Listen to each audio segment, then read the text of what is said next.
હાલ સ્વામિનારાયણ મંદિર વડતાલથી એક ખૂબ જ દુઃખદ સમાચાર સામે આવી રહ્યા છે। વડતાલ લક્ષ્મીનારાયણ દેવગાદીના આચાર્ય રાકેશ પ્રસાદ મહારાજે હિન્દુ દેવી દેવતાઓની નિંદા કરનારા સ્વામિનારાયણ સંપ્રદાયના કેટલાક સાધુઓને આકરી ફટકાર લગાવી છે।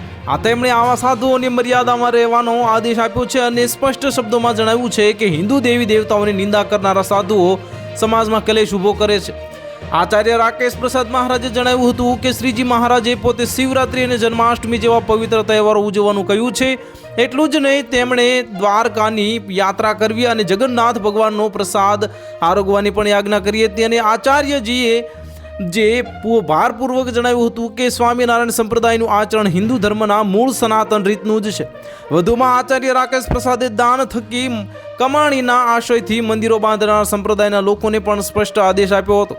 તેમણે કહ્યું છે કે કેટલાક સાધુઓ અને હરિભક્તો પ્રાઇવેટ મંદિર બાંધીને પોતાના થવાનો મોહ જો હોવામાં મળી રહ્યો છે અને જે યોગ્ય નથી। આચાર્યશ્રીએ શ્રીજી મહારાજે આપેલા મંત્રને બદલાવવાની કેટલીક લોકોની કૃતિ પર પણ નારાજગી વ્યક્ત કરી હતી।